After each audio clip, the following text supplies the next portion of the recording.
All right.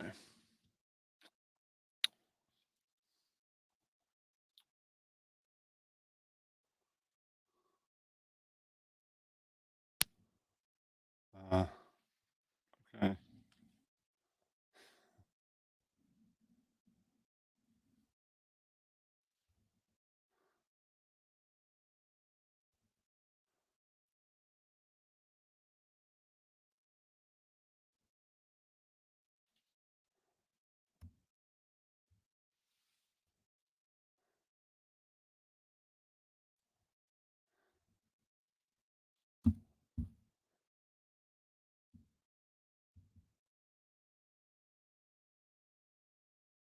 All right, that's good. Anything, everything.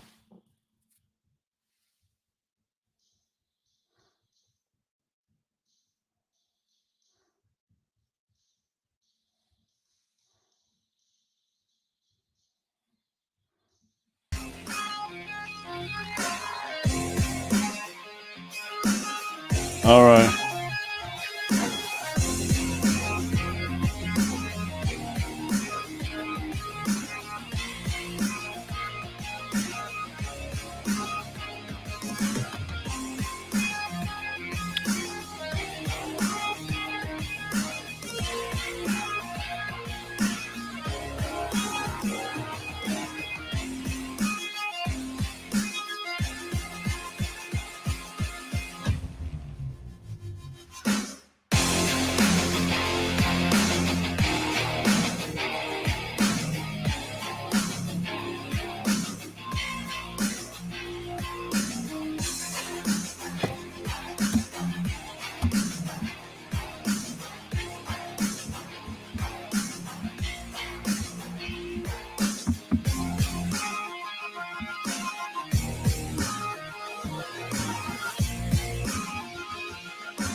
Yo, homeboy, where you been, man? We been looking for you. Yeah, we ain't seen you around Burger World lately. So where you been, huh? Oh, you know. Everybody goes to that. Just trying to do non-copyright shit. And that's to go with something copyright, motherfucker. I go jazz. Okay, yeah. Okay. Okay, it's fine.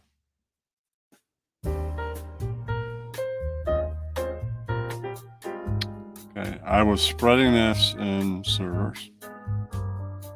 Trying to.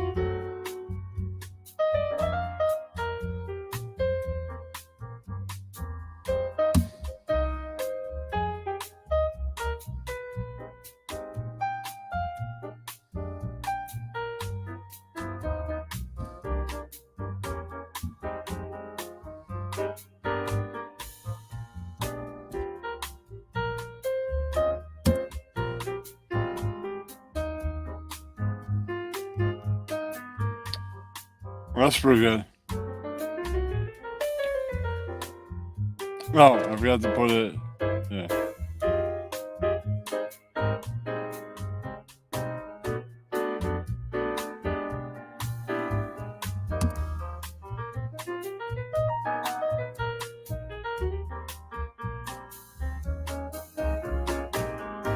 There too.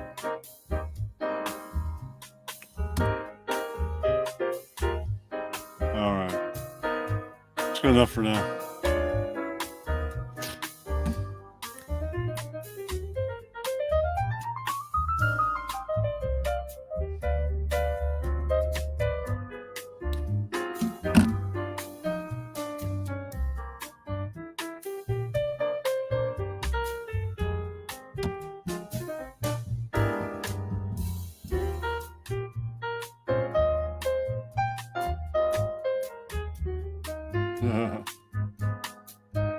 Wrong profile, but yeah.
All right, that's all I got time for. All right, that's it here. One's for you. And about this. All right. All right, we've not one person viewing. Let's go to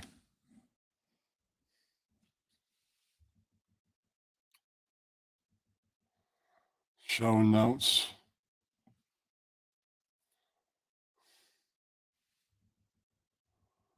All right. Top of the order around here. Okay. Here we go. All right. Seems like there's more than death toll, 125 people in Indonesia stadium stampede. It was revised down to 125. Indonesian officials have reversed or revised down the death toll. Those killed in stampede soccer match in the country. Super supporters of Arema FC, Revival, Persiba, yeah, Serbia chase after the former's defeat, prompting the riot police to fire tear gas, according to East Java Police Chief Nico Alfenta. President Joko Widodo ordered that all matches in Indonesia top league must be stopped until investigation has been carried out. Content warning this timeline consists of live updating tweets which may graphic images from this developing news story. Yeah.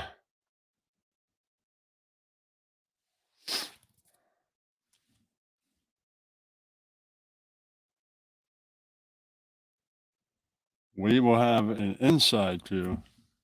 There's a videotape. 29 freaking minutes. I'm not gonna watch that. It's a good news story. Huh.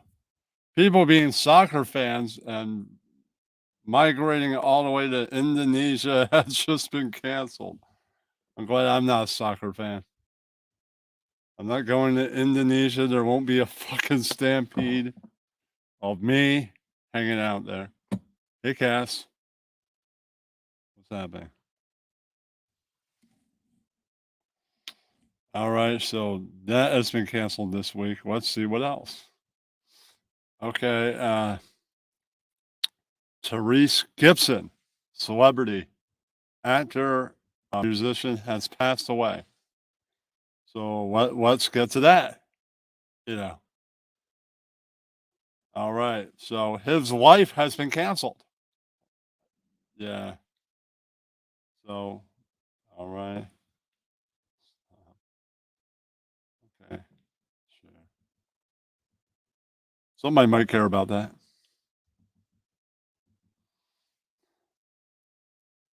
Is an American R&B singer and actor. He released his self-titled debut album in 1998, which featured the single Sweet Lady, peaking at number 12 on the U.S. Billboard Hot 100. He's been fighting cancer for months. Therese Gibson is an R&B singer and actor. His highest charting album was 2015's Black Rose, which topped the U.S. Billboard 200 chart. He has sold more than 4 million records in the 4 million is a lot of records. It's too bad he's now dead. Well, we will remember him forever. Yeah, that's right. United States. Gibson has also had a number of off-roles in the Transformers franchises and appeared in earlier this year's superhero movie Mobius for Ignite. In recent months, Gibson's top priority has been to beat the disease. Has been battling leukemia since May. No, his close friend actor Jason's dad makes the community go. The net worth is done by the heartbreaking news. Gibson Ison his final days. According to the newspaper, the 43-year-old actor has blood cancer, which is why Blood cancer is hard to deal with, I guess. Most cancer is. Yeah, that's right. Well, he will be missed in the world of music and Hollywood. has not been seen often in public. Cladel is said to have been in a clinic in Los Angeles for more than a month. No, before that he was said to have detectors for a stem cell transplant. Therese Gibson has had a lot of therapy and a lot of treatment since his initial diagnosis in May. His friend Jason Statham revealed to TMZ he did not want to burden his two children. Well, you know, when you have cancer and you have children, it's all a big burden. That's something you don't want to do. That's right. Yeah, that's right. So, you know, things happen, people die. That's right.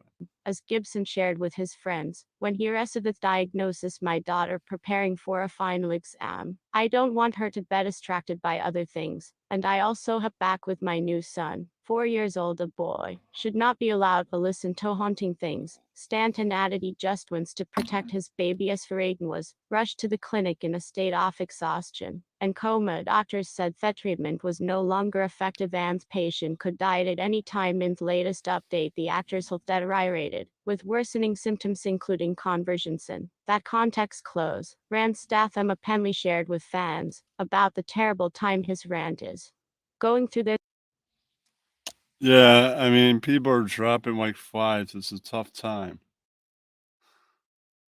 Friends from Twitter, Periscope, actors, friends and wife, all kinds of people. Yeah. Hopefully, nobody I know in Florida. That's right. There's a lot you don't see along the way and a lot you don't want to see 24 hours a day, 7 days a week. They can't get rid of their terminal illness for a moment, but seeing their children your smile, it's always worth the hard work. And you, what do you think about Riz Gibson's deathly disease? Please send Himria below the video to let us know, and forget to subscribe to our channel and press the bell to update the latest news about the actor. Thank you for watching the whole video. Yeah, that's right. All right. All right, I'm gonna get to a few on this dates things. Okay. All right, before we move on to stuff like Metallica news, there's a lot of Metallica news this week. But all right, on this date, collection started with just a rare photo. Go at now.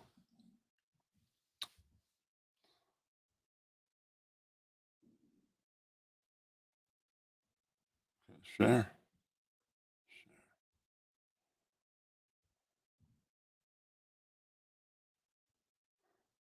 42 years ago. Today, he took this photo. Oh, this person took this photo of Queen, Freddie Mercury. And let's remember that happened 40 years ago or 42 years ago. That's right. Well, Cowboys obviously won. Giants won also, so Giants are 3-1. Cowboys are probably the same. And Jets are 2-2, so I'm one game better than the Jets, and I'm winning my bet so far. That's right. I made with a Jets fan. That's all I really care about. Yeah, that's right. Yeah.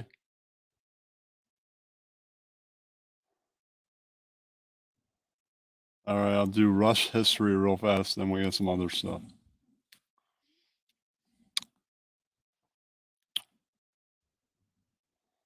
Uh-huh.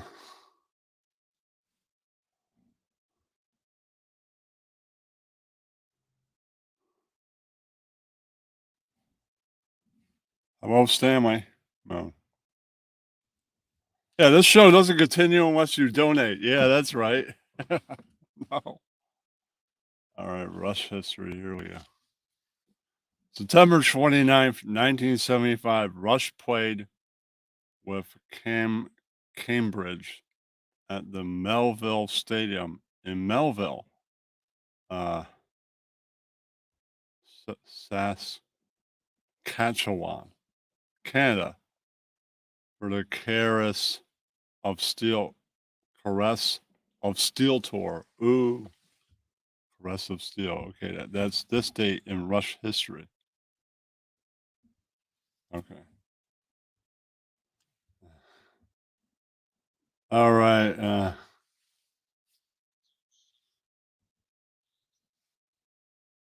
We have something that happened on Red Bar.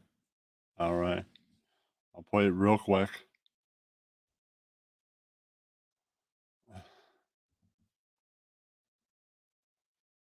You mentioned the Steel Toe Morning Show. Ooh. To yourself, bro.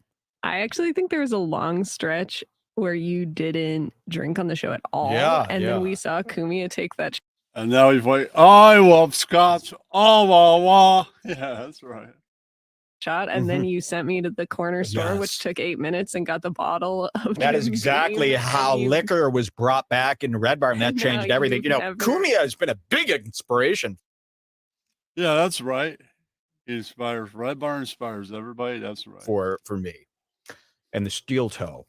But yes, Okay. That's all the clip we got. Okay.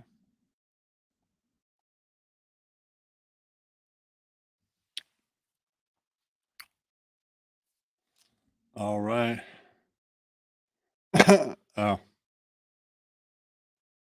All right. I think I got another BAM video. We'll go right into BAM news coming up. Okay, where is it? Oh. Talk about cancel culture before we move on to BAM news. All right. Trevor Noah has canceled himself from The Daily Show. So that's big news. Talk about cancel culture. Let's go to videotape. Okay. My time is up. Yeah.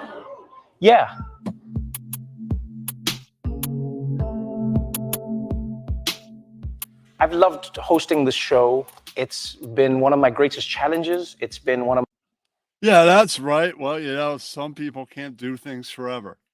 That's right. I guess the man's time is up. That's right. Well, yeah. my greatest joys. I've loved trying to figure out how to make people laugh, even when the stories are particularly on the worst days. Yeah, that's right. I realized there's another part of my life that I want to carry on exploring. You know, I miss learning other languages. I miss Time has stopped for him on the show. They'll come up with a new daily show host. Jon Stewart hosted before him. Greg Kinnear, I think, hosted before John. There'll be another guy that does it for like 7 or 10 years. That's right. going to other countries and putting on shows.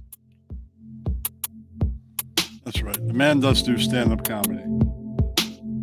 I've been good at goodbyes, and it's not instant. I'm not disappearing. Don't worry. If I owe you money, I'll still pay you. That's right. I wish he watched this show. Hand it over, Trevor. That's right.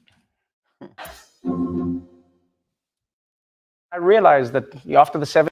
All right. That is what got canceled this week. Well, that's so far. All right. Let's see what else we got. Dun, dun, dun, dun, dun. All right. Oh, here we go.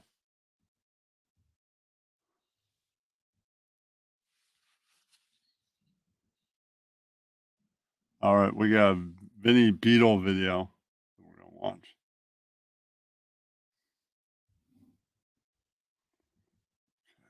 Set that up, share screen.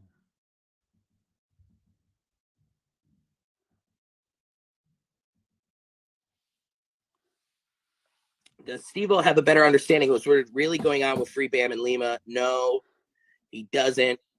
I don't think he cares that much. I think the little bit he looks into it, he tries to dismiss you guys real quick and move on. Don't fight Mr. Steve-O was confusing people. His interview came out well over a year ago. That's right. I think if he calls Bam's family and they justify Lima, then he has no reason to think otherwise. So he's not like some kind of private investigator. What, if anything, can you share about the phone call with Lima? She just bribed me a bunch. She just bribed me. Vinny Beetle, when was that video posted on Bam's Instagram with Lima actually recorded? It was definitely recorded about a week to 2 weeks ago because he didn't have. Ooh, that's right. I see. That one person is here. That's right. All right, one person cares about Vinny Beetle videos. That's right. A nose ring in that video, and that's important to know. He just got that nose ring. New nose ring. That's right. Steve-O did talk some shit about me back in the day, but we're good now. Yeah, that's right. Sometimes people talk shit, then they're good. Yeah, that's right. Look, it's not that I'm never gonna. These people were in movies together. Bam and Steve-O will always be around each other. I can only. There's only so many things I could fight here, guys. I can't live Bam's life for him. So you know.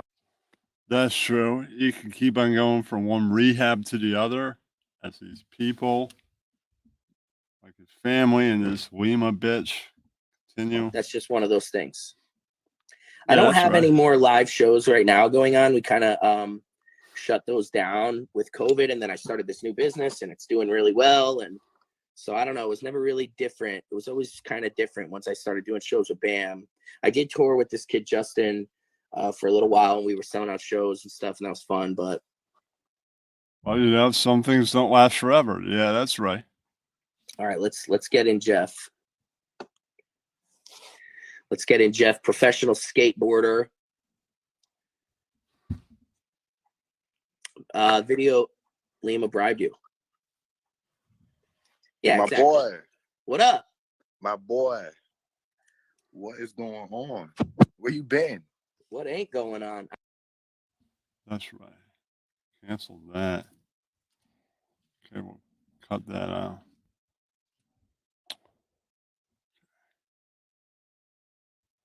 Oh, and I'll see.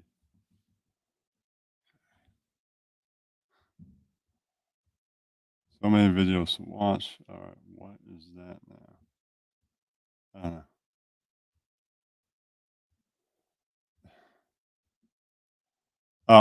Oh, more Rush news. This is on this date. More Rush stuff. Okay. Oh.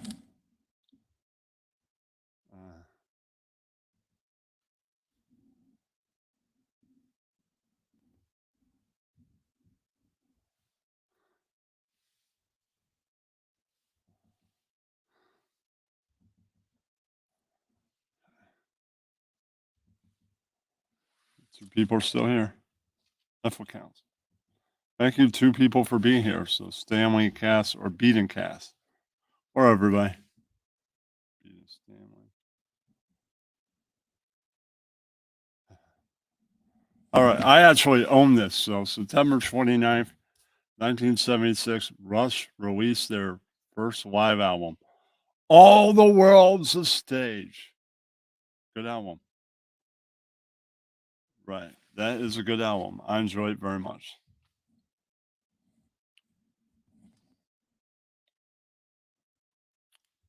All right. We'll go with, all right. Those that were involved in this, well, their plans for the weekend have been canceled. Let's see what this is. I have no more Rush news. Sorry.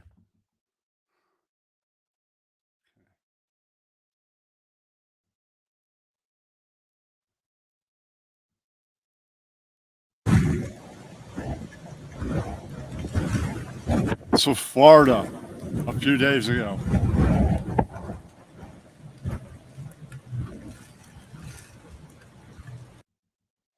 So if you're involved in that,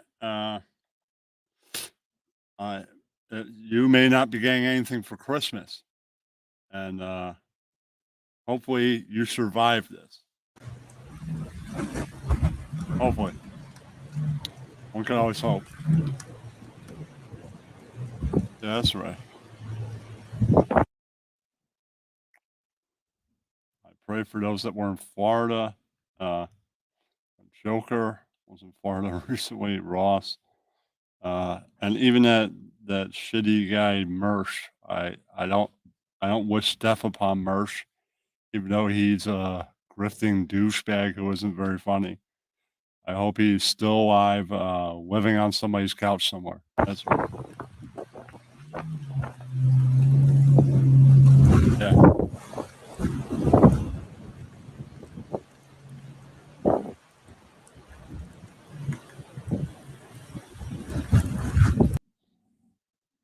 Oh, dang. I cut the end of that off by accident. Uh-huh. Yeah, that's right. Okay. Just what else we got here?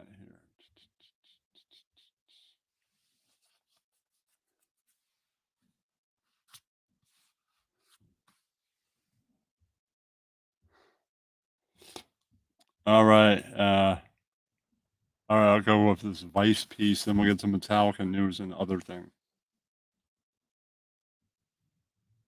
This is only about 16 seconds. Does have a funny ending.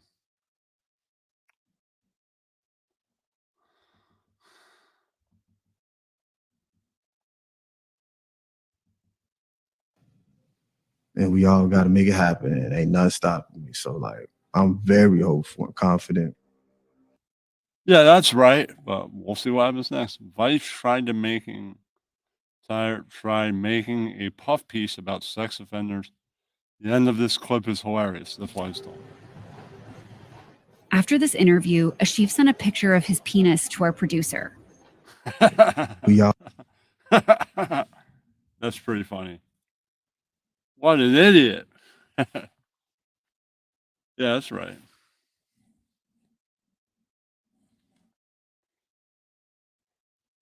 All right. What else we got?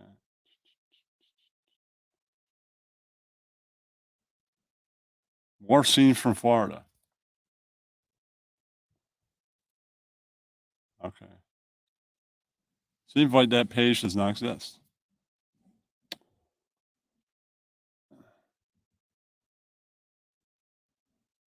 Okay.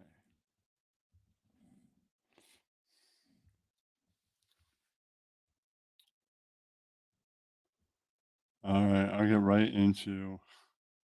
This is not Metallica news, but this is music news. All right. And all right. Real quick.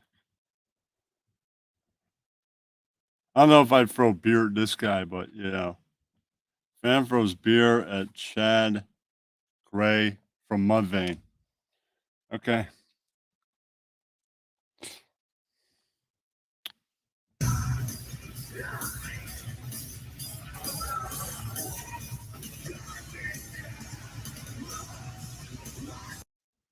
How'd that work out? Yeah.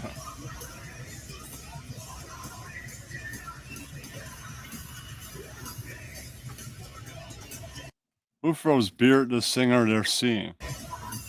Some asshole at this show.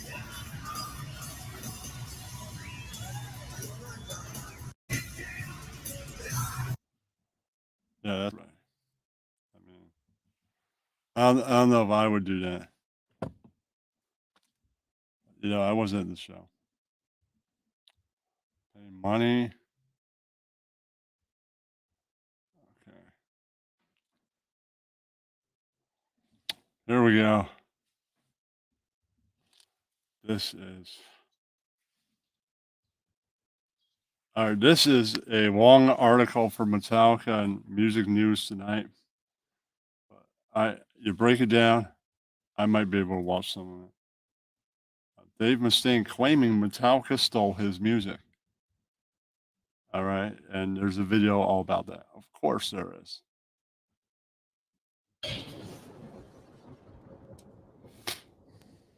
You've been making a number of different videos on the whole Dave Mustaine, Joe Rogan experience situation.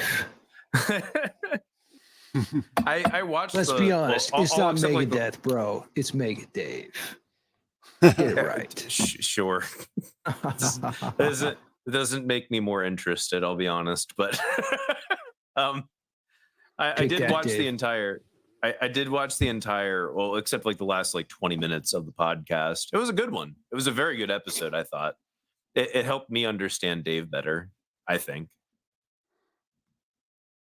Here's the issue with that podcast. I think this affects everyone. I personally have had concerns expressed about what Dave has gone through, for themselves. And what it is like intellectual property, right? Let's say you come up with an idea. Perhaps it's the greatest riff ever. I don't know. Maybe you found the pick of destiny. You're talking specifically about where Dave says that they stole music from him. Metallica stole music from him. That's what I'm getting at. Getting at. And gotcha. In the early 80s, when Dave Mustaine was a part of Metallica, he had riffs in songs like Metal Militia, and then also in Ride the Lightning, the second Metallica album. And once he got the boot... These could be claims that are factual. Yeah, that's right. Because Ride the Lightning is an early Metallica song. I'm sure they developed it when Dave was still in the band, and Metal Militia, that's on the first album. Yeah, that's right. From Lord Peahet. What happened was, Kirk Hammett came in, right? And basically took Dave Mustaine's place. He even learned Dave Mustaine's solos. And so Kirk Hammett started getting paid for Dave's creative intellectual property. Oh, that's more specifically, he started getting royalties for that as that's if, what I'm as if talking he about. wrote it. Yeah, That's yeah. what I'm talking about. So, basically, it's like, how do you protect your ideas? And before that, how do you come up with ideas that are worth protecting? Right? Yeah, I mean, that's what you and I are somewhat selling. Is that I mean, like, people are talking about, like, I seriously get like people who send me their music, right, in email, and then they're like, Shred, don't share this because I don't want people to steal my ideas. I'm like, bro, don't worry why about did it. you send it to me? Well, and trust me, like, no one's gonna want to steal this. No one's gonna want to steal that. So that's a concern to consider. Yes. Now, if you're even if it's not worth stealing, act as though it is worth stealing. Definitely. sure, and listen, man, if you're Lord Mega Dave, the one of the fathers of metal music, and yeah, okay, you're coming up with some good shit that you have to protect. So in his case, he's very embittered about this period, and he still talks about it. I wouldn't say he's like mega bitter about it anymore. I think he just acknowledges it happened. He's going to continue to talk about it because he feels as though he's justified, and that's about it.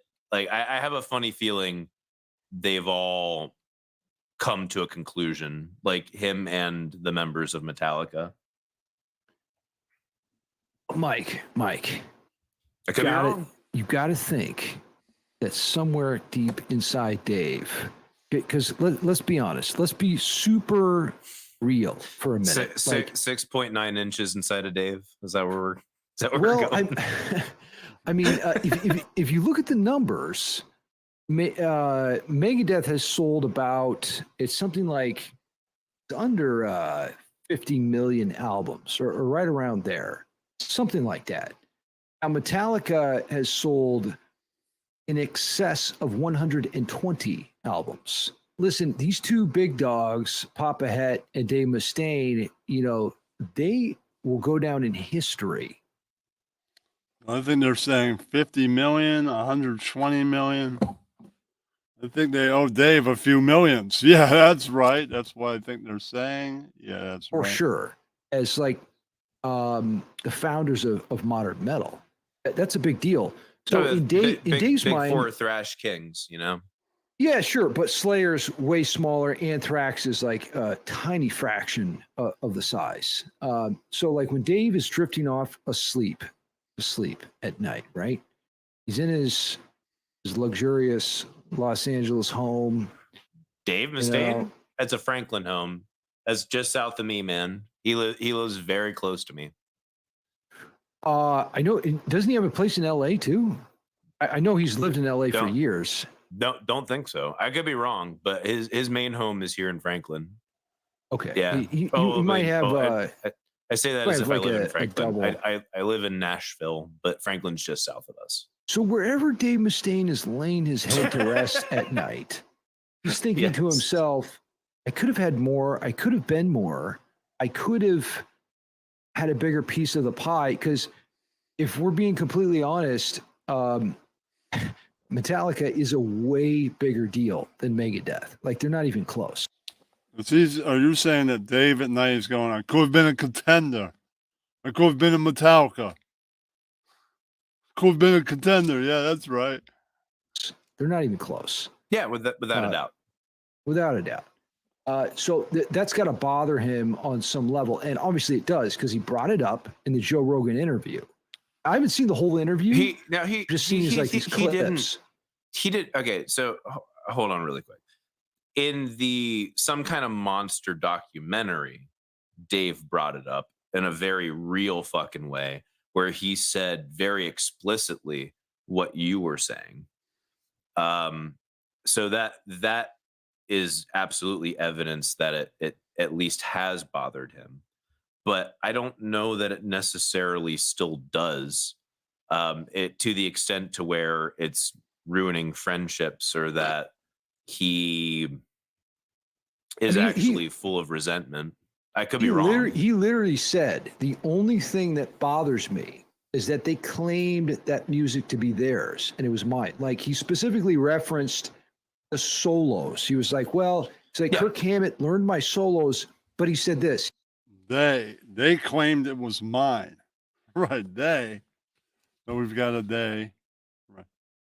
Well, it's a problem when people claim that their music is your music. Right. It becomes a problem. He said, they're not the same. There's They're not the same. literal published there's published recordings that show that that's true. Like that that's can you not that's not even imagine? just his words. Mike, let's say you write a solo, right? And it's 420%, it's incredible. Like, you're using all these tritones. Like, it's just like nether regions are moistening, it's killer. And then I come along, shred, and I'm like, playing all this garbage. Trying to like sounds emulate. like a solo I would write. I'm trying to like emulate what you're doing, and I'm failing. I'm just failing, right? And in Dave's mind, I'm not saying Kirk Hammett is failing. I think he's a proficient soloist. I know what you mean. Like, in Dave's mind, he's thinking like, well, no. He's like, you didn't quite capture the spirit of what I was doing. That has to be frustrating. Oh, yeah. Okay. Well, there's that, but it's even just like, okay, you are taking my literal ideas that I wrote, and you're being paid for them via royalties, while I should be, even though you performed them on the record that everyone knows. I would be livid. I'd be like, if I was you, I was Mike, the music snob, become the night. I would be like, it depends. This is outrageous. It depends upon the circumstances on whether or not I would be livid. But if I'm saying I wrote the music, I sat down, I cut the riff. I'm like, yeah, man, listen to that. That's my fucking riff. Yeah. And then somebody else is doing my solos, getting paid money for my royalties for my solos. I'd be like, fuck that. Explicitly said, whatever, just don't use my music, and then they did. Okay, yeah, I would be livid about that. I would definitely be livid about that. Yeah, livid. There was a circumstance where we wrote a song with someone who contributed some vocal stuff, and it was with the idea that they would be joining the band, and for whatever reason, schedules weren't lining up. That's the best way and most politically correct way I will say that. Schedules weren't lining up, and I decided to move on. They asked that they get writing credit for the writing that they did, and then they get paid for the time that they spent trying to write the song, both of those things. So I mean, that's reasonable in most situations. Anybody that's watching, we got 10 minutes plus left. So more than less 10 minutes. than an evening, I rewrote anything that person contributed to, lyrically and melody wise, completely rewrote, and asked them specifically, how much do you feel like you should be paid for the time that you spent? Never got an answer back. The song is publicly available now, and they had every opportunity to see what could be claimed as stuff that they wrote or stuff that they didn't write, which frankly, I don't even think they were remotely aware enough to know what they did and didn't, even though I fucking was, because surprise, I'm the one most invested in my fucking project. But yeah, so like in that regard, I at least definitely do give a certain amount of credence to, like, okay, they 13 minutes. I guess that person should have been like, well, I did this amount of time. I should get paid for that amount of time. Yeah, that's right. contributed to these ideas whether or not we know how much they contributed, I'm not going to fucking use them. So from Dave's perspective of absolutely asking, hey, I gave these ideas, don't use them, and they still did anyway, is pretty fucked up. Because I highly That is doubt fucked up. James helped write the fucking solos, and we know for certain Kirk didn't. You know, like it's I it's mean, a little listen, fucked up. bro. Like, here's the deal. Like, if I was Dave Mustaine, here's how I would feel. I would feel like I was getting effed with something, you know, the too large of a circumference to actually fit. It's one thing if you're like doing like stuff you don't care about, and if, let's say you're doing like a cover of WAP, WAP, and okay, whatever. Like if someone stole your parts on that, it's not that big of an issue. But Dave Mustaine was Yeah, I mean, I'd bleeding live. passion from his soul, from the depths of his soul, right? And those solos meant something to him. Those riffs meant something to him. Yeah. Because they were original. It wasn't just like, you know, an arrangement of a popular song. That was It wasn't. spermia. That was his own It also seed. wasn't.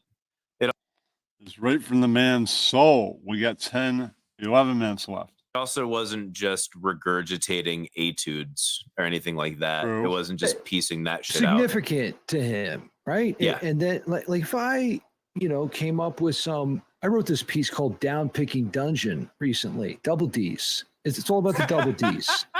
Can we be honest here for a minute? It's double D's. And my fucking like, meme king over here. God damn it.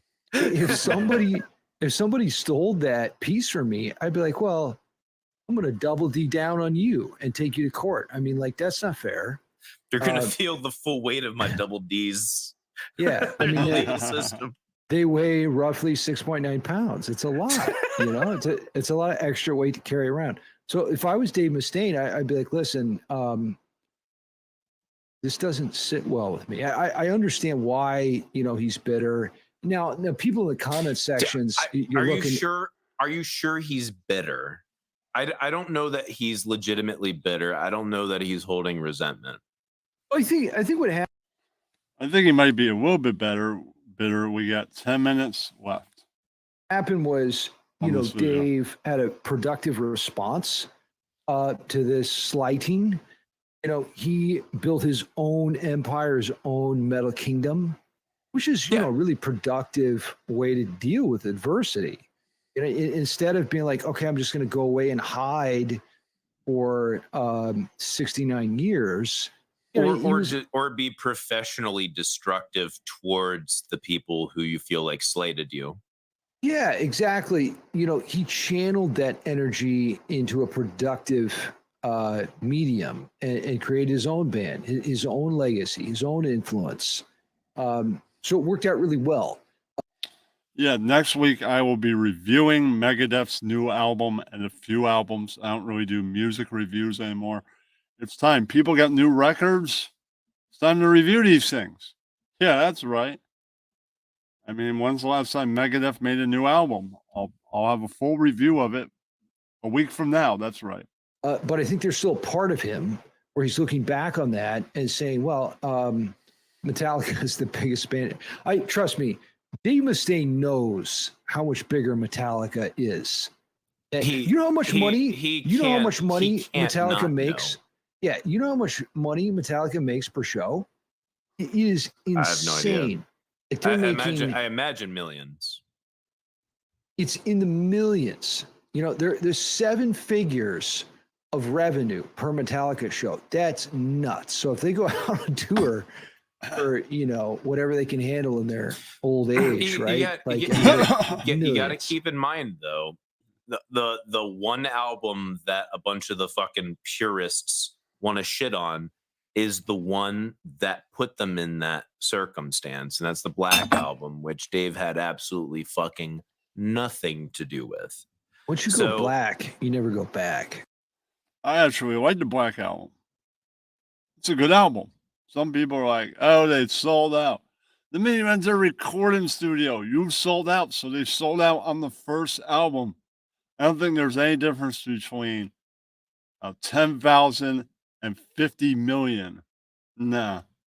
You got to look at what the sellout did to the individuals involved.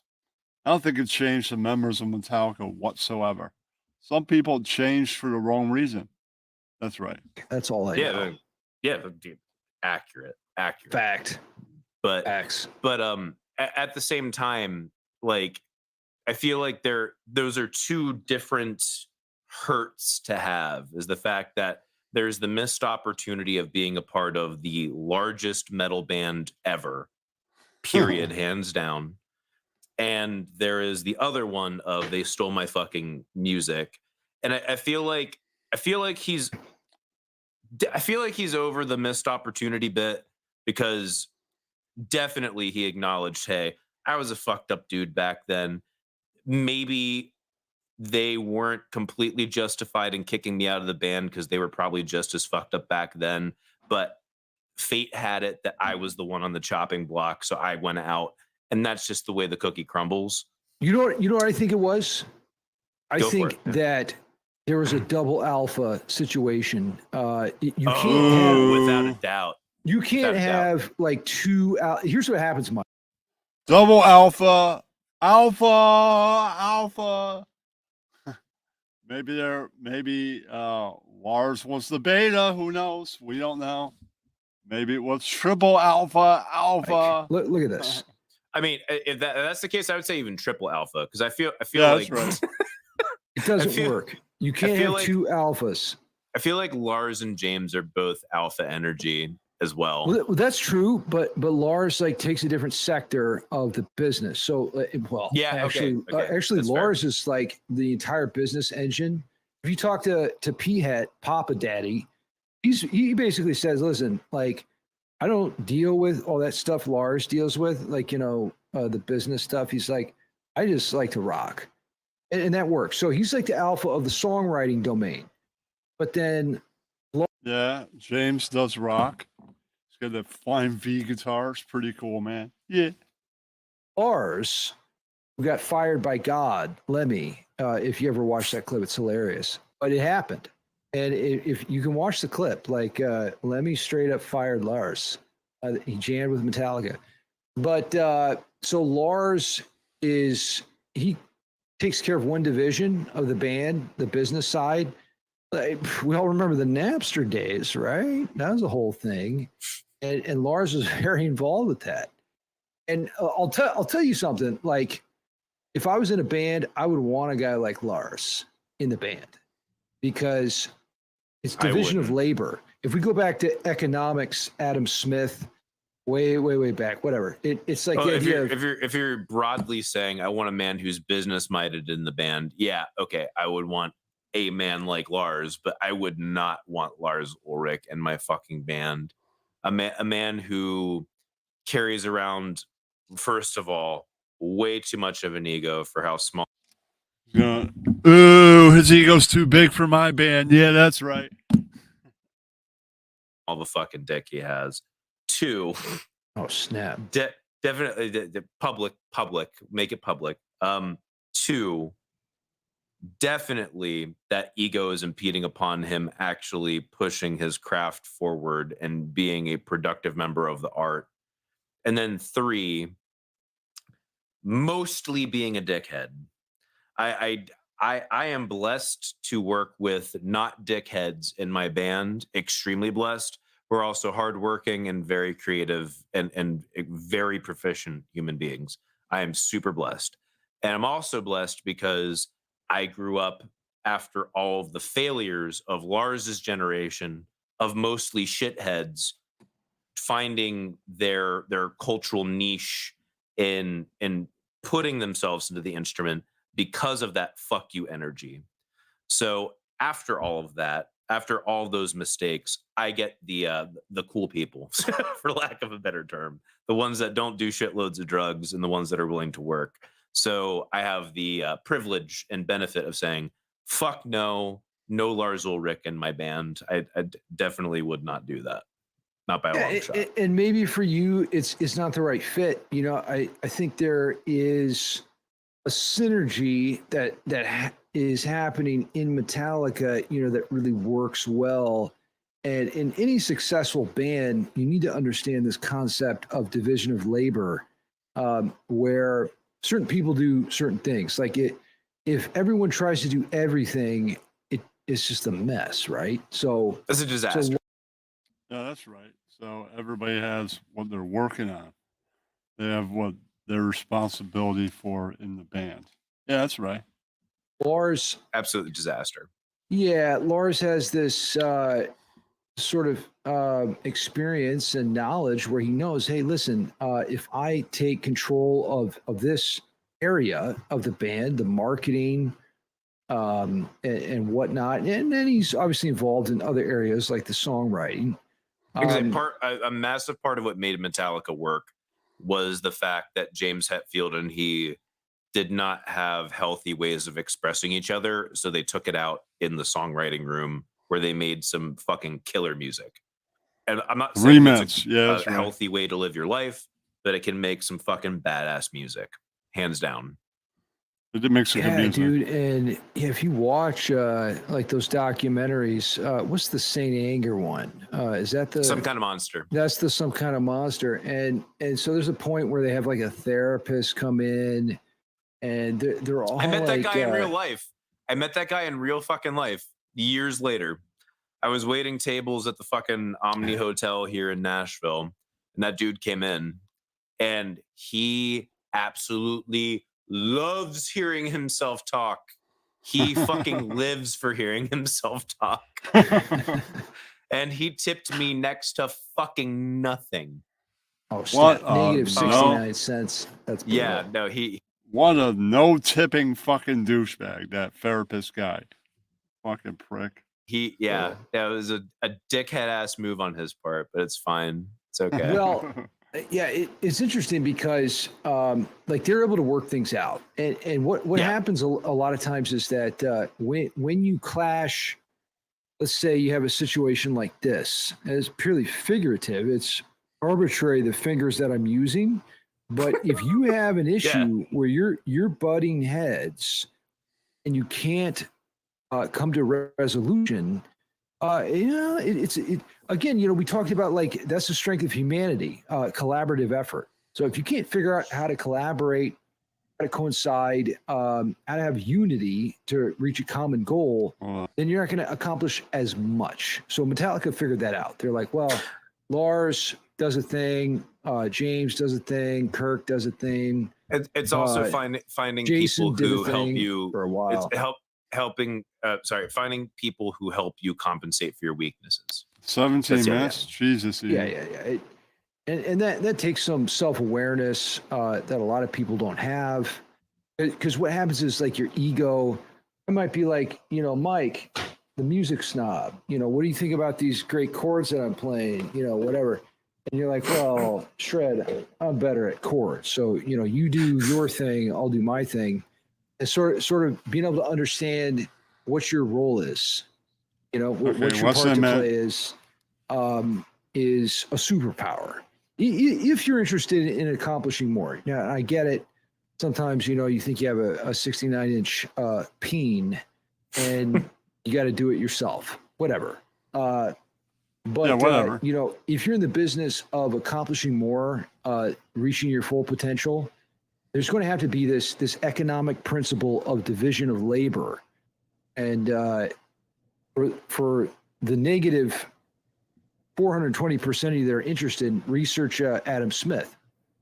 That's kind of the economist that put this on the map. Hey. Yeah, that's right. Thanks for watching. This is a clip from a much longer conversation with Shredmaster Scott. You can see that on screen now. Go ahead and click it. You want to. It's awesome. We learn about, everything, the entire existence of the world, why guitar is absolutely terrible, yet also the greatest thing that's ever been created. Come on, you got to check it out. It's awesome. Okay, I'll check that out later. All right, we don't have time for that. Okay. What else happened this week?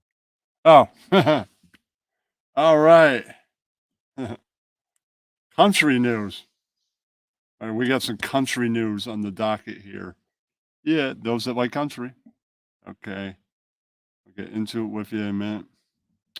Okay, Miranda Lambert calls out country radio. Ooh. Let's see what she's talking about now.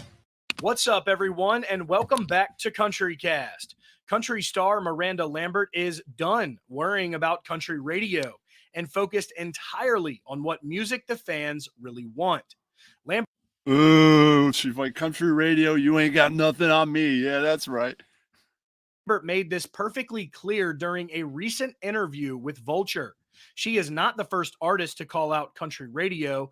Others like Jamie Johnson and Justin Moore have done the same, but Miranda is gearing up for her highly anticipated Las Vegas residency show, Velvet Rodeo, which is set to kick off on September 23rd at Planet Hollywood's. She's like, I got a residency, you ain't got nothing on me. Country radio, go fuck yourself. Yeah, that's right. That's what she said. Resort and Casinos, Zappos Theater, and run through the end of the year with select dates as well in March and April of 2023. Now, like any other tour run or album release, Miranda sat down for an interview for the upcoming project. And again, it was in this interview with Vulture where Miranda elaborated on why she no longer cares for country radio anymore. When asked about her favorite new songs to play live, since after all, this interview was to learn more about what fans can expect at her upcoming Las Vegas residency, Miranda detailed what some of those songs are, what some of her favorites are, but explained that country radio was not to be credited for their popularity with the fans. Miranda told Ooh, she's like, they buy the album. Who gives a fuck about your stupid radio? Yeah, that's right. Vulture, I love Acting Up. I've had a great time with that one. I'm always testing the waters. I'm like, are there too many new ones? Are people going to be over it? We had made that decision for the bandwagon tour with Little Big Town to open with Acting Up. And the first night, I was like, I hope that. Well, Big Town. That's a great country act. Yeah, that's right. I am a fan. Yeah. They got some good songs like the Girl Crush and all that. This works. And it really did. That's one of those songs that people were singing before they knew it. Sometimes songs on the records just pop out on their own without being a single or whatever. I usually come out with guns blazing, but Acting Up has this build, and it's been fun to do that. I always say that I'm going to put a record out one day called The Ones That Got Away, because there's some that have broken my heart. Dead Flowers is an example. It was a single, and I wrote it by myself. I did a video. The label pulled it from radio in the 40s. Dead Flowers peaked at number 37 on the Billboard Country Airplay chart because they were scared that it wasn't going to make it. My band, every tour, like, they asked, and then she's like, the label pulled it, and then it still sold lots anyways. Yeah, that's right. We do Dead Flowers. I guess I have a little bit of grudge against it because I'm like, damn it. It makes me mad that it didn't get a shot, but I'm still so proud of it because I love it. Finally, she ends on, then Some Like Tequila Does. That song just did its own damn thing. It wasn't a single. We did it twice. And the second take was it. It was so much fun because it's a huge song in my set. I have one of those careers that some songs just pick themselves to stand out. I like to watch that happen, kind of like Acting Up is now. Strange is my radio single, but all the streaming services prefer Acting Up. The more the merrier to me. I don't care anymore. I just have had such a weird relationship with radio this whole. Well, you know, some people are like me. I'm a fan. I buy the vinyl. I buy the 45s. I buy the LPs. I also download it. Yeah, I went digital. It's cool, man. When you're on the road. Yeah. You can't get near a record player. That's right. Time anyway. I actually prefer for radio and the label to tell me what they think because I want it to work. Then the streaming services pick their own thing. I would like for as many of these songs to be heard whatever way they can be. Why not? Nowadays, too, the singles on country radio take so long. I mean, Settling Down took 11 months to get to the top 5. And I'm like, well, then that just shoved out other songs because there's not time. So I'm all about however they can be heard. Let's put them out there. Now, Lambert has had a weird relationship with country radio, if y'all can believe it or not. Miranda Lambert has only had 4 solo #1 singles out of the Shut up. She should have had like 10 #1 singles. Yeah, that's right. She's a good country artist. 39 that she has released. That's a pretty crazy stat. And not Yeah, to that's mention right.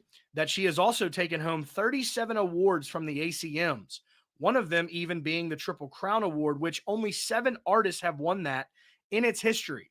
So only 4 #1 Ooh. singles is something that can be questioned.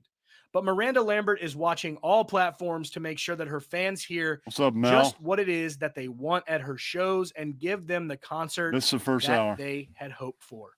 Guys, we would love to know your thoughts on this down below in the comments. That will be it for today's video. If you're new here, hit that subscribe button down below. Turn the All right, I gotta take a break. I gotta take a shit. That's what I gotta do now. So, there's a little bit of news left during this hour, so I'll be right back. When you gotta go, you gotta go. I'll be back.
All right, I'm back. Yeah, that's right. There's only a few minutes. Quick shit. Yeah, that's right.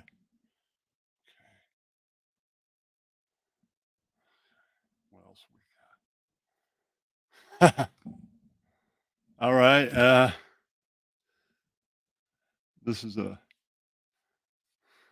I don't know if I'm gonna watch that. Already showed that. Red bar already happened. All right, on this date. More on this day.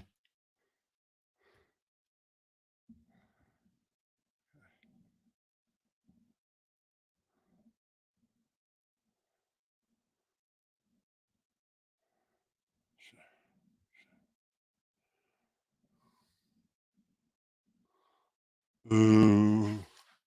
All right, Just Like Honey is a single by Jesus and the Marriage Chain, released September 30th, 1985. Yeah. I love that song. Great tune. That one melts my fucking heart. It's so good. All right. This is more Metallica news. All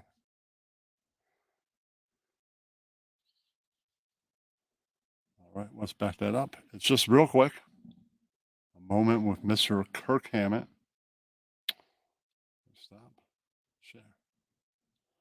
Share screen.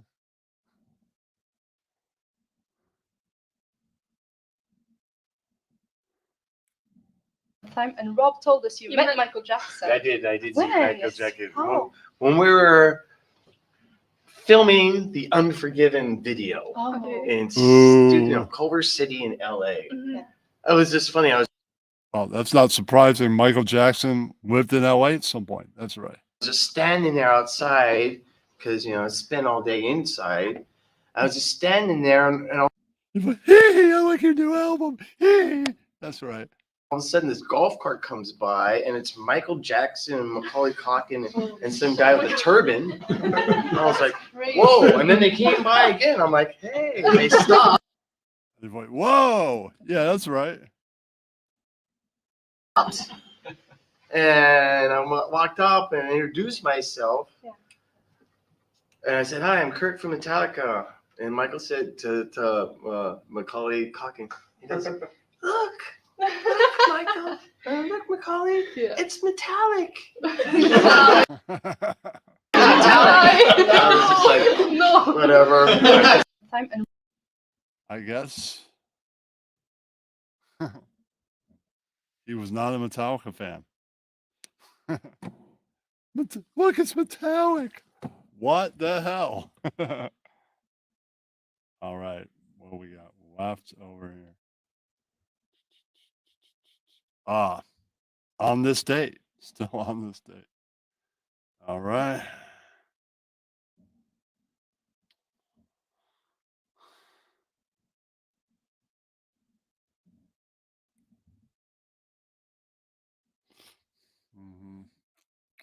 Happy 45th anniversary to Ian Dury's new boots and panties. One of the most brilliant records of all time, they're saying. The major labels wouldn't touch it, so his management took it to the Maverick label downstairs, who got it. Still sounds edgy now. Yeah, that's right. It contained the single, I think, Sex and Drugs and Rock and Roll. That was a hit. That's right. All right. Well, I'm trying to get more people in here. I need a female co-host or something. A co-host, any co-host would be nice, even male. This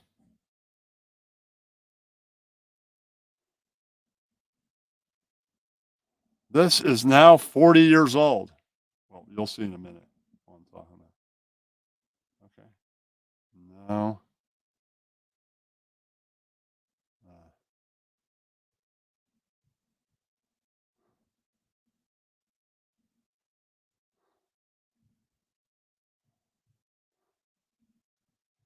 40 years. Making your way in the world today takes everything you've got. Yeah, that's right. Taking a break from all your worries sure would help a lot. Wouldn't you like to get away? 1982 made its debut on NBC 40 years ago. That's right. Cheers. Yeah, that's right. Sometimes you wanna go where everybody knows your name. Yeah, that's right. And they're always glad you came. You wanna be where you Great TV show. I haven't watched it for a while, but it's amazing. I was a huge fan since the mid 80s. Yeah, that's right. can see. Troubles are all the same. You wanna be where everybody knows your name. Yeah, that's right. Norm, that's right. You wanna go where people know people are all the same. Yeah, that's right. You wanna go where everybody everybody knows your name. I love James Burrows. Good stuff. Glen Charles, West Charles.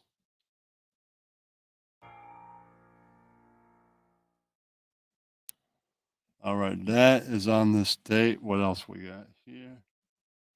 We know about that.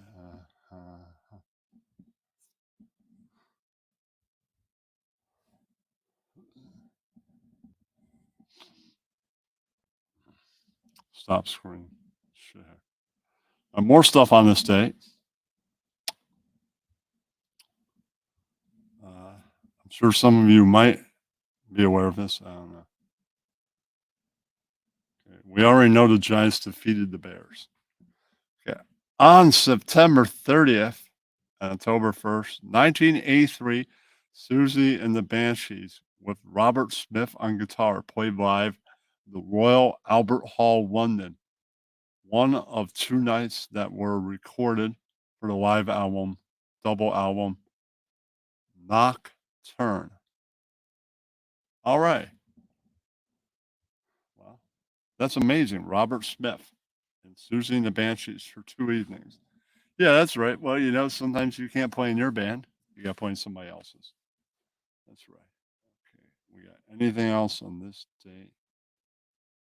There might be more Metallica news. I don't know. Okay, let's go.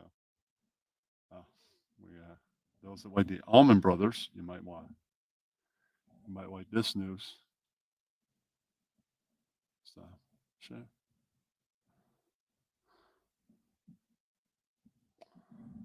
All right. On this day in 1973, the Allman Brothers Band played their one and only date in Hawaii at the HIC Arena in Honolulu. It's likely they played Jessica, Blue Sky, and Rambling Man. They were standard in the set list of that time. That's right. Well, you know. Yeah. All right. That happened on this date. All right. Hold on. We got more stuff on this date. Okay, go with that. Stop. Share. Not too much left of the show. Thank you for those that stuck around. All right. On this date, September 30th, 1989, Bruce Willis hosted the season 15 premiere of Saturday Night Live. Neil Young was the musical guest. Yeah, that's right. You can't make that up. So those that are big SNL fans, that happened on this date. All right. More stuff about the 1980s.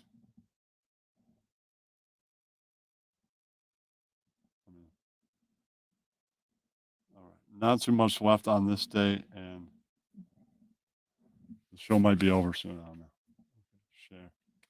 On this day in 1985, Simple Minds released Alive and Kicking, the lead single from their 7th studio album, Once Upon a Time. What you're going to do when things go wrong? What you're going to do when it all cracks up? That's the questions that Simple Minds were asking us back then. Okay, what else we got here?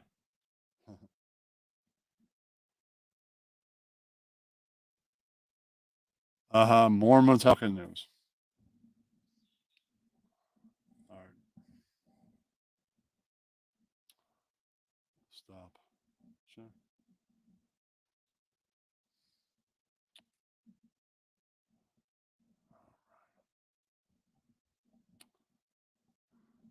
And then on the email, you know, some of the iTunes, here's what your son has bought recently. You know, it's like, okay, What's he listening to? he loves the Ramones. Right. He loves AC/DC. He loves Red Hot Chili Peppers right now. Yep. Arch Kid's listening to his band. That's the question. The girls, my girls, like they're not so much in Justin Bieber or, you know, Lady Gaga, they're a little, yeah, kind of that, like Rihanna. They kind of like a little more of the soul stuff. They do like some rap things, but and they like the Black Eyed Peas a lot. Yeah. You know, James, are they listening to your band? That's the fun question of the music. night. My boy, I saw on there said, hey, there was I Disappear, and then there's Unforgiven and Enter Sandman. It's like, all right. He's My finally son bought 'em. Yeah. How does Yeah. he go at the gigs? Did they Dude, how enjoy are you it? going to pay for these? Yeah. He didn't get Well, I guess the son likes his band. them off Napster, did he? Ouch, man. That hurt, man. All right.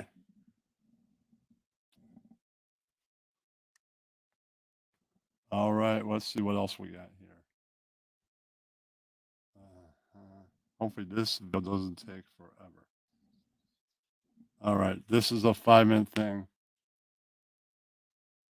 It seems like we had that long issue of Dave Mustaine being mad at Metallica for royalties not paid and all that. Now Dave Mustaine wants to make music with James Hetfield. Say what? All right, we're gonna stop that. We're gonna share details next. That's right. Your passes to Aftershock, featuring Slipknot, Kiss, My Chemical we don't Romance, care. and Muse. Move on with Just it. look at this lineup. It's insane. You deserve it. You work hard all year, so treat yourself and learn more about Aftershock at the link in the description. Jesus. We've heard a lot about the relationship between Dave Mustaine and the members of Metallica, his former bandmates. It's been hot and cold over the years, but it's mostly positive these days. Mustaine even said that he reached out to James Hetfield after seeing a video of him expressing vulnerability and feeling like he's not as good as he once was. And anybody who's seen Metallica perform over the last couple of years knows that isn't true. They're still putting on world-class performances. Everybody gets older, but That's true. Everybody gets older. They make new music. Then they're like, that's not like your old music, man. And there's all that. But, you know, I haven't seen Metallica in years, but when I saw them, they rocked the house. They kicked ass. It was great. Metallica, without a doubt, still brings it live. That is Yeah, for that's sure. right. And it's a testament to how James Hetfield really takes his craft seriously. They've conquered the world, and he's not comfortable just kind of settling for that. And the reality is, people are going to come to Metallica shows regardless, whether they play well or not. They're just that big of a band. And James Hetfield is still worried about how good he is performing live. I think that alone shows that he really does care. By the way, before we get into this story, I just want to say thank you to everybody who supports this channel. And we have a lot of people that tune in regularly but are not subscribed. So if you hit I have subscribed. Let's move on, that dude. subscribe button, it would really mean a lot. It tells YouTube you like us. They'll recommend our videos to more people Yeah, and that's help right. us grow. Thank you again. So Dave Mustaine is opening up in a new interview, and he really does want to collaborate with this former bandmate. It seems like at one point in their history, he and James Hetfield had a very close bond, which was really why he was so surprised when he was forced out of the band. And he says in this interview, it's very interesting. He was forced out because he was a violent drunk. That's my take on it. But, you know, I wasn't around then. Interesting. He would like to collaborate with James and maybe write some music. And we know James is an outstanding songwriter, and so is Dave Mustaine. Yeah, and that's I right. think the fans would love to see these guys kind of bury the hatchet. They're both in great places now and kind of see what they could put together. I am sure it would be fucking incredible. Well, Cass, it depends where you're sitting. I mean, I go concerts. I try and hear stuff. It depends where you're sitting, how good the speakers are, all that, man. I mean, it depends how your hearing is. I think I've got pretty good hearing. That's right.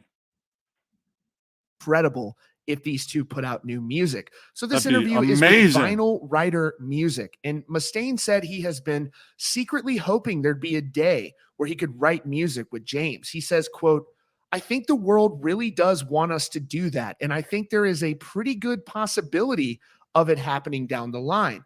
I do think it's possible that one day James is going to come around and that he and I are going to be able to do something together again. I guess that's one of the things that has always kept me pushing forward.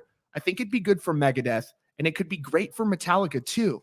This is not the first time there's been discussion about a collaboration between Mustaine and James Hetfield and other members of Metallica. Famously, I could see that happening. That'd be amazing. They did the big 4 concerts. I would love to see them work on anything. A couple songs, an EP, a whole album. That'd be cool. they had the big 4 shows in 2010 and 2011. Yeah, that's and right. in a previous interview with Metallica's fan magazine, So What, James Hetfield responded saying, I see Mustaine as healthier now. I see him as less of a bitter guy. But I do see a lot of stuff in the press with him talking about jamming with us and making an album. All this other crazy stuff. I read it and say to myself, hold on. This is the Dave that we kind of wanted to forget about. You know, the big mouth that just wants to go, go, go. But there is an authenticity about him when he speaks. He doesn't think too much before he does. He just goes off the cuff. Plus, when he says stuff like that, it's well intended. So likely James Hetfield would probably have a similar response like that today. I could see them sitting down, maybe writing together. Maybe Megadeth Metallica record comes out. That'd be cool. Compilation, collaboration. I listen to that. If he were to respond to what Mustaine is saying. But I think Mustaine is being completely sincere. And it's a shame that they can't have that kind of friendship that they used to have. Mustaine is one of the real rock stars in the game. He says what he really thinks and he doesn't hold back. And at least he's an honest guy. And so I think he really does want to kind of collaborate with James, and the fans would love that. Can you imagine if they announced that James Hetfield and Dave Mustaine were releasing an EP or something? It would go nuts. But neither one of them need to do this for money. So it would have to be something that James would really want to do. And I don't think he's ever done a side project. I could be wrong about that, but this just doesn't seem like it's something that would happen as much as the fans would want it to happen. I want it to happen, but I'm not them. I'm not talking about this. It seems very legit. That'd be amazing if it did happen. But we'll have to see. Yeah, that's right. As much as Dave Mustaine would want it to happen, it also requires James Hetfield to be interested as well. And the fans would love to see it. And yeah, I mean, it would be awesome. It would be incredible, but it just doesn't seem likely. Let us know what you think in the comments. Is this something you would want to see? Probably a lot of you would. And do you think it's possible? Do you think there's any way that maybe if the fans are loud enough, we can get James to do this? Because they made incredible music together. Dave Mustaine is an incredible songwriter. He's a brilliant songwriter, and it would be crazy to see what they could come up with. So let us know in the comments. And again, don't forget to subscribe. Thank you so much for your support, and we'll see you on the next Rock Feed. Other members of Metallica. We'll see. Okay. I don't know how that went over to Phil. No idea.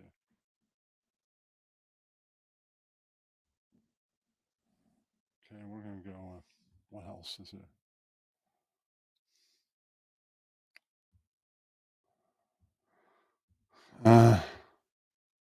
Oh. All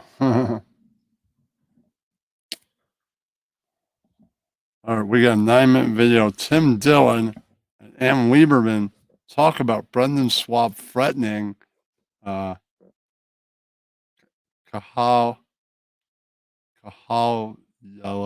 and Bobby Lee. Yeah, that's right. All right, let's go with that in a minute. All right, so this is probably the final thing tonight. All right.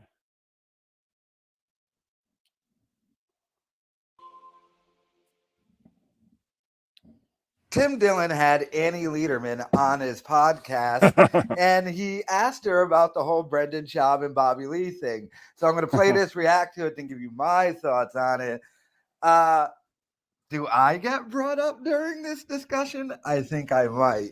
I haven't heard You this whole might. thing. Ooh, I heard uniqueness a tiny getting brought bit up. so far, and I think Kyle's I get might brought get up. brought up on here, but let's see what they had to say. I only do it like lightly. Have you talked shit about people? I've never talked shit about anyone. Yeah. Well, listen, things happen, and sometimes we have big mouths. Yeah, I mean, I think if you leave a name out, Ooh, people got big mouths. Yeah, that's right. You're in the entertainment world. You're good. Listen, there, perhaps there is Definitely is Kyle. a world where a casual comment from a comedian such as yourself can start a 3 or 4 month online firestorm. Yeah, I mean, sure. Have you learned anything from that?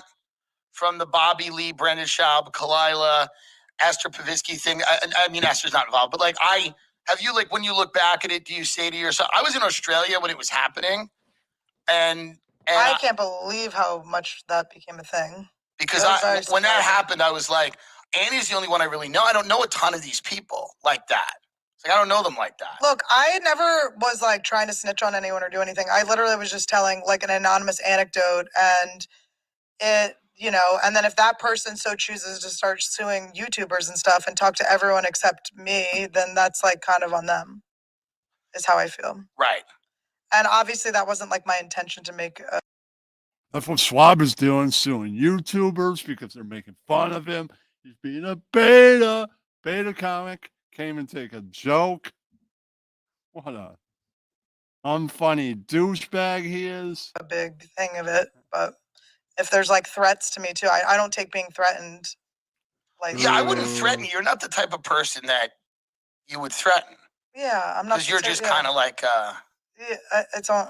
I don't. but maybe it's good. Like, I'm going to be like one of these Teal Swan lunatics, but isn't it good? It was a pretty like uncomfortable, shitty experience. Maybe it's a blessing. It's just hard for me to like. I want to be that guy. Isn't everything a blessing? Yeah, I Isn't know. it a blessing now? But I do think there's lessons in everything. Aren't It's the just threats and the lawyers and the screaming and the harassment, isn't it a blessing? there is a learning something in it. It's a learning curve. It's just hard because I think it's not a blessing that Kyle didn't take the free wire. Vinny Beetle offers him a free wire, and he's like, yeah, you're stupid. Go fuck yourself. I'll just sue him without a wire. That's that. Yeah. the learning is not me. I should have shut my mouth. I don't shut my mouth. That's not what I do. Right. But I also, my intentions were not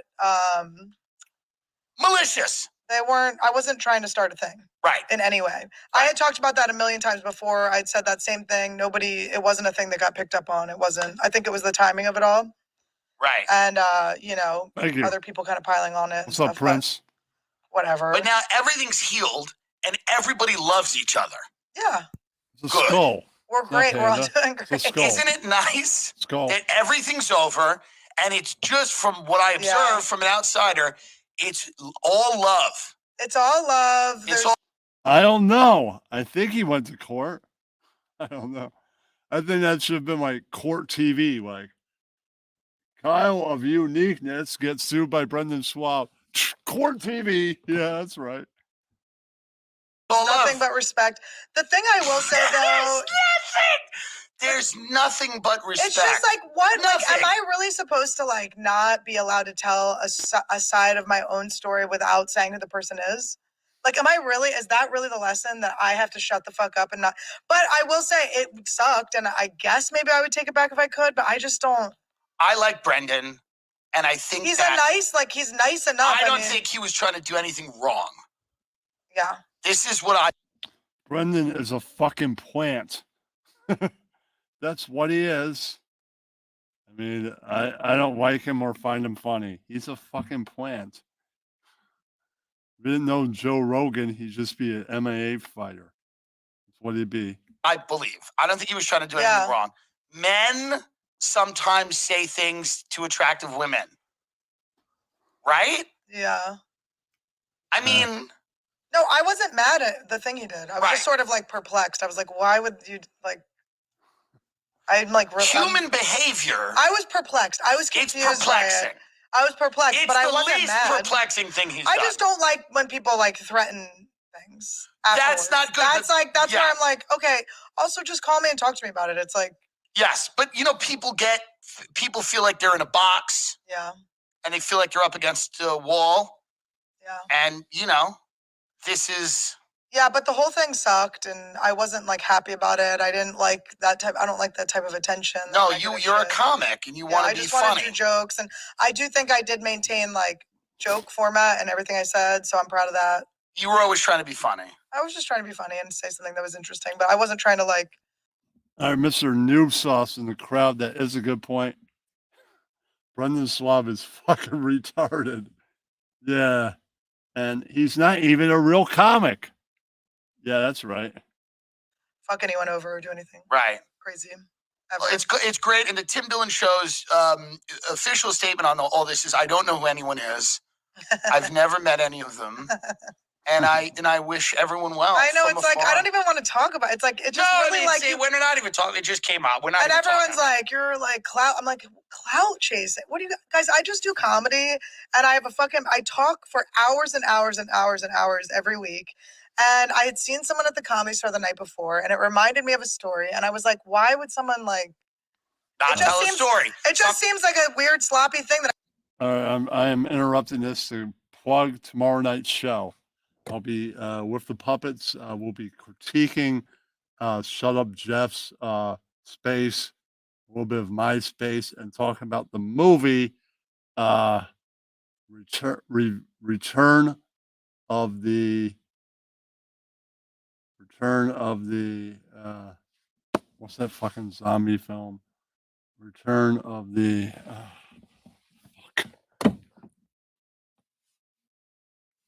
hold on.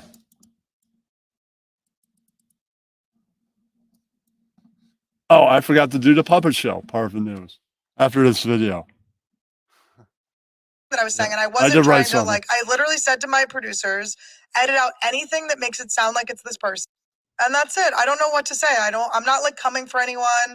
Whatever people do with their personal lives and their relationships is not my fucking business.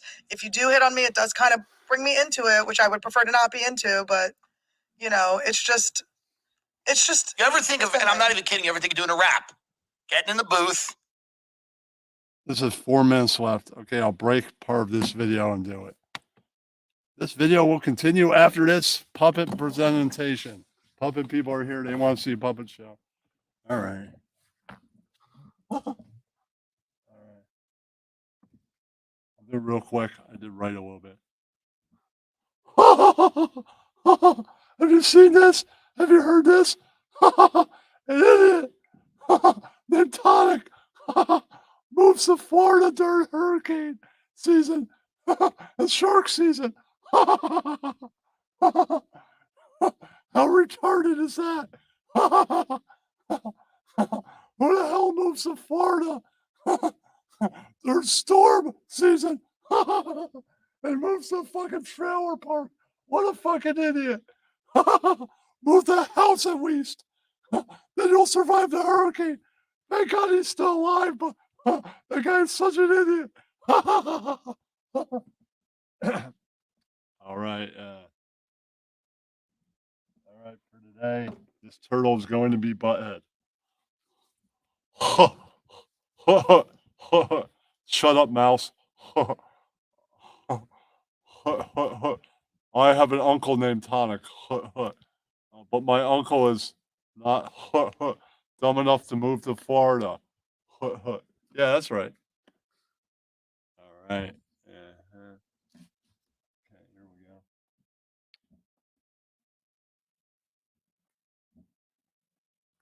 Hey, Bulls.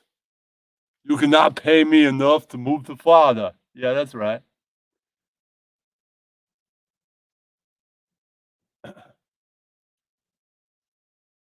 Right now, Tonic Wolf is crazy. Retarded. Yeah, more retarded than Wendy or Ken TV both. Yeah, that's right. Okay, now, all right.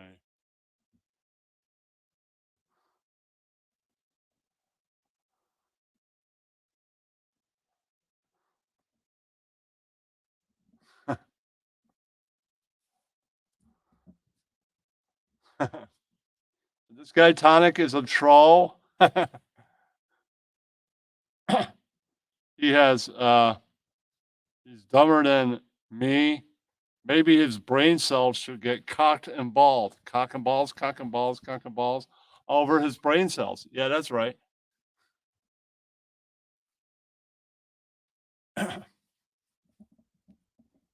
Looks like this tonic is not going to be getting anything for Christmas unless that is bullshit.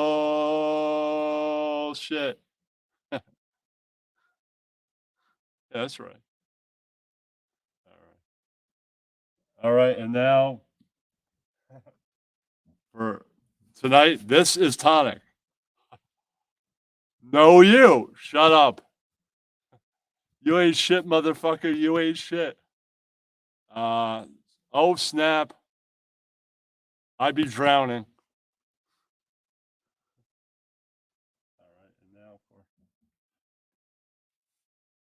No, you. Don't drown, you douche. I was joking. If I can talk, then I definitely am not drowning. Yeah, that's right. So boo you.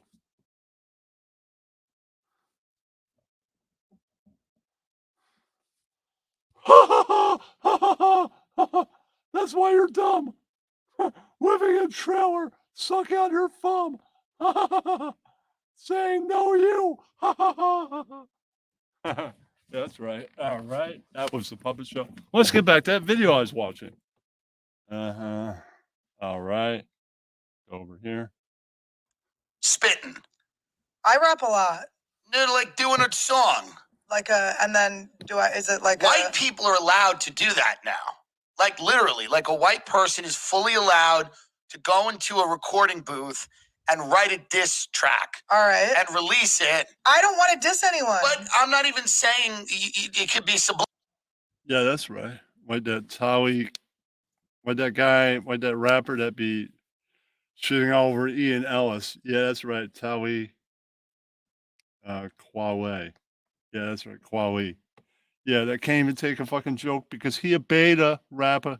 Subliminals, which is what it's called when you don't. Oh my God, I'm like regretting even talking about this.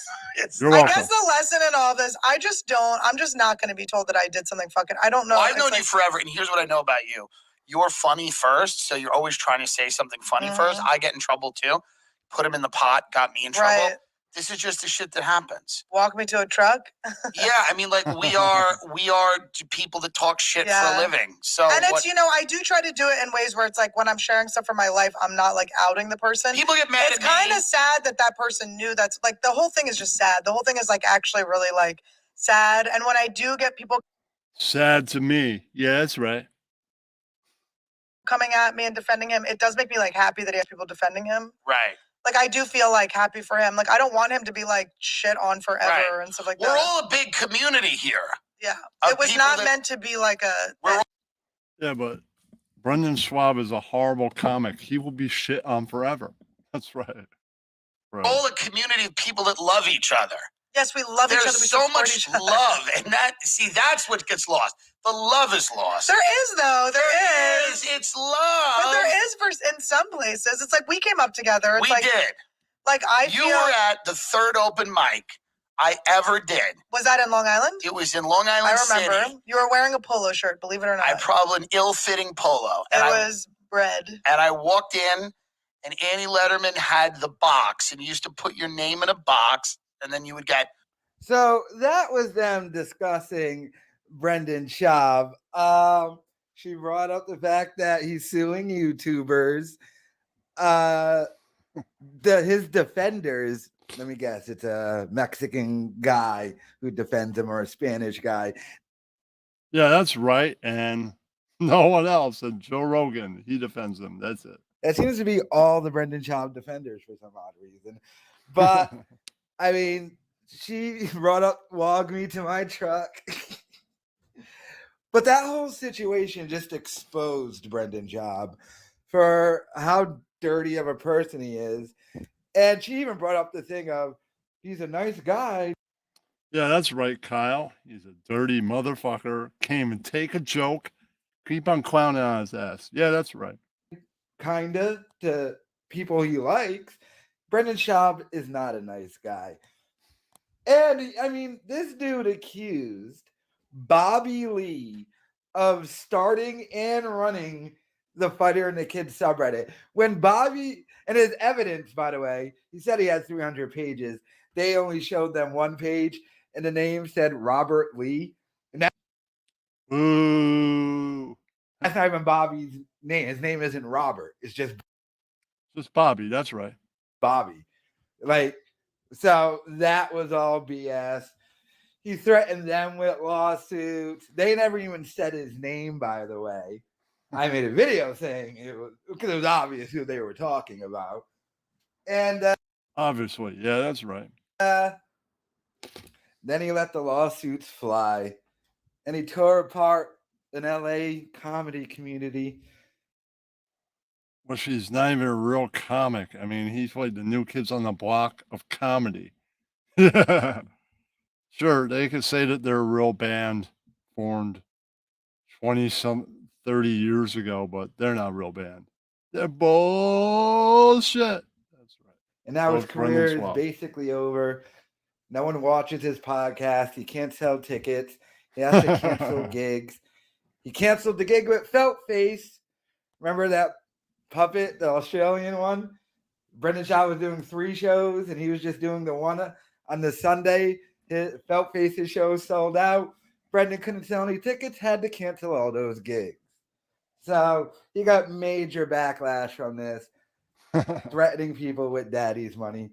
And I think Annie summed it up perfectly. It's just sad, and he's just sad. He's sad to me, yeah. But let me know your thoughts in the comments. I might have to comment on this. That's right. What else we got? Let's see what else. We have that. Oh, that's old. Anything else?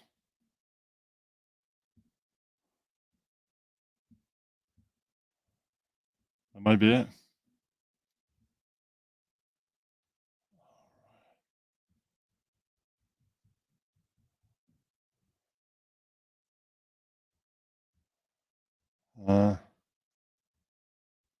With the storm stuff. All right.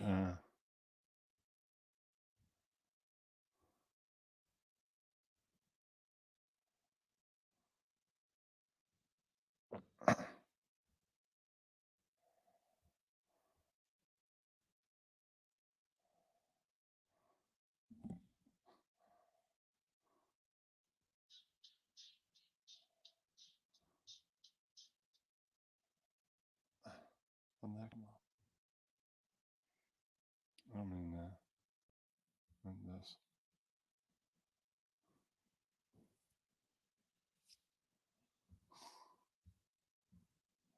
I don't know why it keeps on coming up.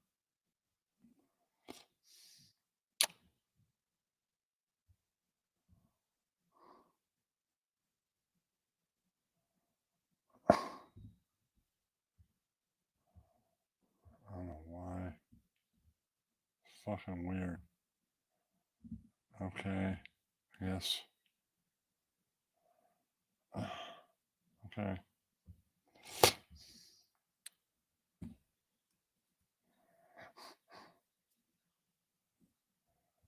All right.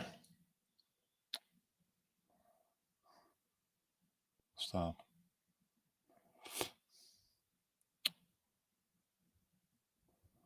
All right. I think. All right. Danzig, White Zombie, Hamburg, Germany. That happened on this date. And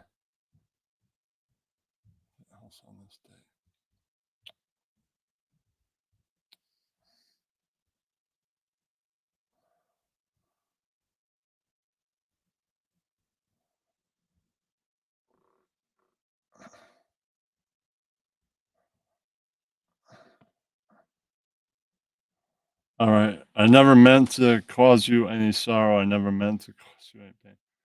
Only one time to see you laughing the Purple Rain today in 1984. Prince released a Rain single, the last song he did ever perform during the final concert in 2016.